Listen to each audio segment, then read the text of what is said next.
for our daily devotion, guys. It's April 30, 2026. So, basahin niyo muna yung kahapon kasi parang ano to continuation to nun. So, ang verse ay Matthew 10:39. Whoever finds their life will lose it. And whoever loses their life for my sake will find it. Surrender brings new life. Yeah. Oftentimes, it is during the time of hardships and wanderings in the darkness when we open our hearts on the ground of self-sacrifice.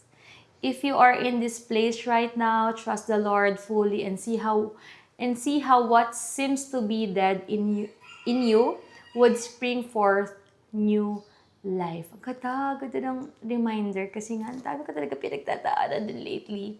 Parang alam talaga nila, o alam talaga ng book na to na yung season na alam mo yung parang gina-guide ka talaga ni Lord.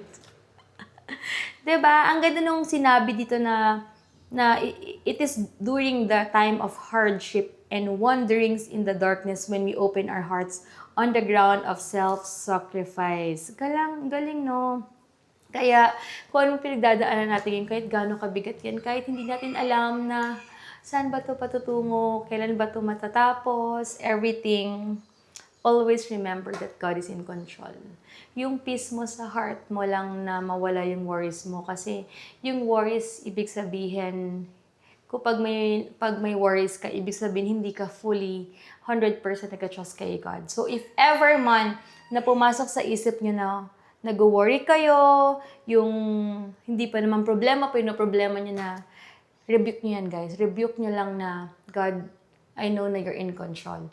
Dapat hindi ako nag-worry. Kasi pag nag-worry ako, ibig sabihin, nagde-depend ako sa sarili ko. I know, Lord, na you're in control. Dapat laging ganun. Para, alam yan, yung peace sa heart natin na, oo nga naman, kasi lahat ng meron tayo sa mundong to, galing kay God eh. And alam niya yung future natin. 'Di ba? Bago pa niya ibigay itong bagay na to, siya bahala sa atin. Alam naman niya yung future natin. Hindi naman niya tayo hahayaan sa isang bagay na mapapahamak tayo, guys. So, minsan talaga normal lang na maka-feel tayo ng mga hindi dapat natin ma-feel, pero dapat nire-rebuke natin agad yan. Nilalabanan natin na, o nga pala, lahat ng meron dito sa mundong to ay temporary lang. 'Di ba?